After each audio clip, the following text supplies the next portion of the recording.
السلام علیکم ورحمۃ اللہ وبرکاتہ۔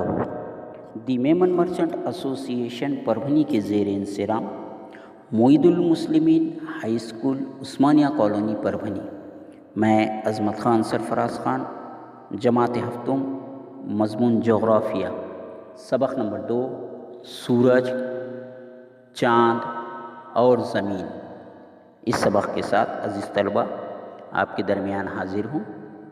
اس سبق میں ہم سب سے پہلے دیکھیں گے چاند کی گردشیں۔ چاند اپنے محور پر گردش کرتے ہوئے زمین کے اطراف بھی گردش کرتا ہے، یعنی زمین کی طرح چاند کی بھی دو گردشیں ہیں، محوری گردش اور مداری گردش۔ چاند کی محوری گردش زمین کے محوری گردش کے مقابلے میں کافی سست ہے۔ چاند کو اپنے محور پر گردش کرنے میں تقریباً 27.5 دن لگتے ہیں۔ تقریباً اتنی ہی مدت میں وہ زمین کے اطراف بھی ایک گردش مکمل کرتا ہے۔ اب چونکہ چاند کی محوری گردش اور مداری گردش یکساں ہونے کی وجہ سے ہمیں زمین سے چاند کا صرف مخصوص حصہ ہی نظر آتا ہے، اس کی پیچھے والی سائیڈ ہمیں نظر نہیں آتی، باقی جو حصہ ہے وہ زمین سے کبھی بھی نظر نہیں آتا۔ جب چاند زمین کے گرد گردش کر رہا ہوتا ہے اس وقت زمین سورج کے گرد بھی گردش کر رہی ہوتی ہے۔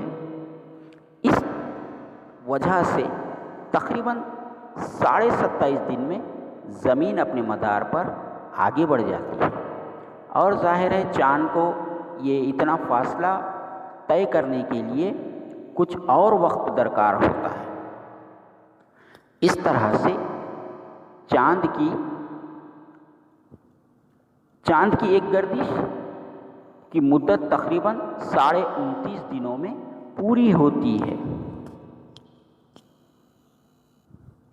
اب چونکہ زمین کے اطراف چاند جس راستے سے گردش کرتا ہے اس کا جو مداری راستہ ہے اس کا بیضوی شکل کا ہے، کبھی کبھی چاند اور زمین کے درمیان کا فاصلہ بڑھ جاتا ہے اور کبھی کبھی کم ہو جاتا ہے۔ جب زمین اور چاند کے درمیان کا فاصلہ کم ہو جاتا ہے اس کو قرب قمری کہتے ہیں، اور گردش کرتے کرتے جب چاند زمین سے زیادہ دور ہوتا ہے اس حالت کو اوج قمری یا بعد قمری کہتے ہیں۔ اب چاند کی گردش کے جو اثرات ہیں، اشکال قمر اور وقت کا شمار کرنا۔ زمین کے گرد چاند اپنی ایک گردش تقریباً 29.5 دنوں میں مکمل کرتا ہے۔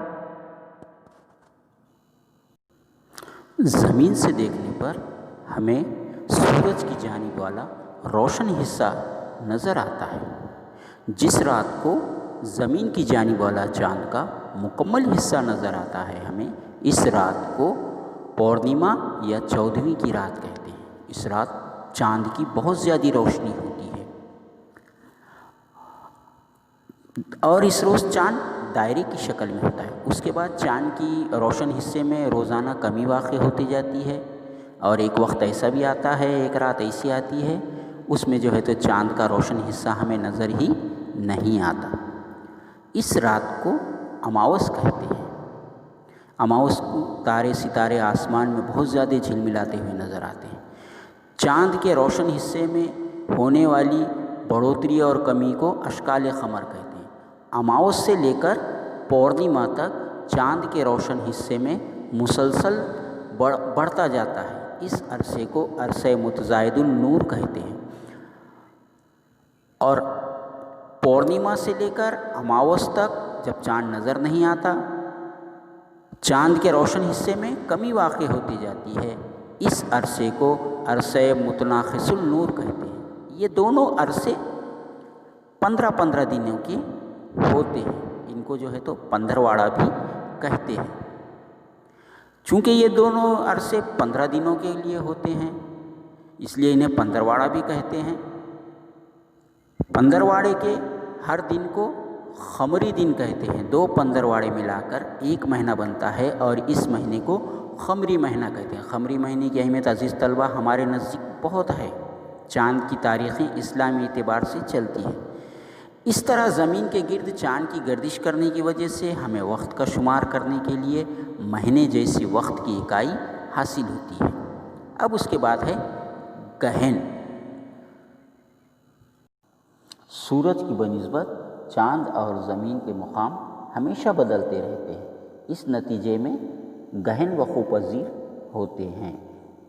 پہلی تربیع کو چاند کی 8ویں تاریخ کو چاند زمین کے ساتھ زاویہ قائمہ بناتا ہے، جبکہ اماوس کے دن 0 درجے کا زاویہ بنتا ہے ان کے درمیان، اور پورنیما کے دن ان کے درمیان 180 درجے کا زاویہ بنتا ہے۔ لیکن ہر اماوس اور پورنیما کو چاند گہن اور سورج گہن نہیں ہوگا، ان تینوں کا ایک خط مستقیم میں آنے سے ہی گہن وقوع پذیر ہوتا ہے۔ سورج گہن، سورج اور زمین کے درمیان جب چاند آ جاتا ہے تو چاند کا سایہ زمین پر پڑتا ہے۔ یہ سایہ 2 قسم کا ہوتا ہے۔ زمین کے جس حصے میں گہرا تاریک سایہ نظر آتا ہے وہاں سے سورج مکمل طور پر ڈھکا ہوا نظر آتا ہے، اس حالت کو مکمل سورج گہن کہتے ہیں۔ زمین کے جس حصے پہ مدھم سایہ نظر آتا ہے اور کچھ حصہ سورج کا نظر آتا ہے اسے جزوی سورج گہن کہتے ہیں۔ بعض مرتبہ چاند زمین سے بہت زیادہ دوری پر ہوتا ہے، یعنی وہ اوج قمری کی حالت میں ہوتا ہے۔ ایسی حالت میں چاند کا گہرا تاریک سایہ زمین پر پہنچنے نہیں پاتا، تب زمین کے ایک چھوٹے حصے سے سورج کا صرف ایک روشن کنارہ ہی نظر آتا ہے۔ ایسے سورج گہن کو کنگن نما سورج گہن کہتے ہیں۔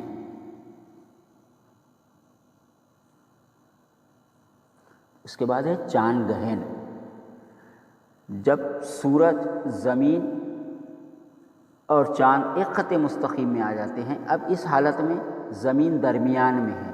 سورج سے پڑنے والی شعاعیں جب زمین پر پڑتی ہے اور زمین کی وجہ سے چاند مکمل طور پر ڈھک جاتا ہے، ایسی حالت کو مکمل چاند گہن کہتے ہیں۔ اور جب چاند کا کچھ حصہ گہرے تاریک سائے میں رہتا ہے اور کچھ حصہ روشنی میں رہتا ہے سورج کے، ایسی حالت کو جزوی چاند گہن کہتے ہیں۔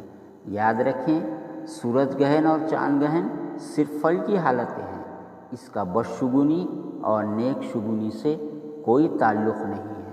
یہ صرف سورج، زمین اور چاند کے ایک مخصوص حالت میں آ جانے کا نتیجہ ہے۔ عزیز طلبہ، یہ تھا سورج گہن اور چاند گہن۔ ہر اماوس اور ہر پونم کو گہن وقوع پذیر نہیں ہوگے۔ گہن وقوع پذیر ہونے کے لیے تینوں کا ایک ہی خط مستقیم میں آنا شرط ہے۔ پونم کے دن چاند گہن ہوگا، لیکن اس پونم کو ہوگا جب تینوں ایک لائن میں ہوگے، ایک خط مستقیم میں ہوگے۔ اماوس کے دن سورج گہن ہوگا، لیکن اس اماوس کو سورج گہن ہوگا جب سورج، چاند اور زمین ایک ہی خط مستقیم میں آ جاتے ہیں۔ عزیز طلبہ، یاد رکھنے کے نکات کچھ اس طرح سے ہیں کہ زمین ہی کی طرح چاند کی بھی 2 گردشیں ہوتی ہے، ایک محوری گردش اور دوسرا مداری گردش۔ چاند کو اپنے گرد گردش کرنے میں 27.5 دن کی مدت درکار ہوتی ہے۔ جب چاند زمین سے زیادہ قریب ہوتا ہے تب اس حالت کو قرب قمری، اور جب چاند زمین سے زیادہ دوری پر ہوتا ہے تب اس حالت کو اوج قمری یا بود قمری کہتے ہیں۔ اس کے بعد اور یاد رکھنے کے نکات ہیں، چاند کے روشن حصے میں روز بروز ہونے والی تبدیلیوں کے سبب چاند کی بننے والی شکلوں کو اشکال قمر کہتے ہیں۔ اماوس سے پورنیما تک چاند کا روشن حصہ بڑھتا ہے اس عرصے کو عرصہ متزاید النور کہتے ہیں۔ پورنیما سے اماوس تک ہمیں چاند نظر آنے والا چاند کا روشن حصہ کم ہوتا جاتا ہے۔ اس عرصے کو عرصہ متناقص النور کہتے ہیں۔ جس پورنیما اور اماوس کو سورج، زمین اور چاند ایک ہی خط مستقیم میں آ جاتے ہیں تب گہن وقوع پذیر ہوتا ہے۔ سورج گہن کے وقت سورج، زمین اور چاند ایک خط مستقیم میں آ جاتے ہیں اور سورج گہن اماوس کے دن ہوتا ہے۔ چاند گہن کے وقت سورج، زمین اور چاند ایک خط مستقیم میں آ جاتے ہیں، اس کو چاند گہن کہتے ہیں۔ چاند گہن پورنیما کے دن ہوتا ہے۔ عزیز طلبہ، یہ تھا جغرافیہ کا دوسرا سبق۔ اگلے سیشن میں آپ کو اس تعلق سے ہوم ورک دیا جائے گا۔ شکریہ۔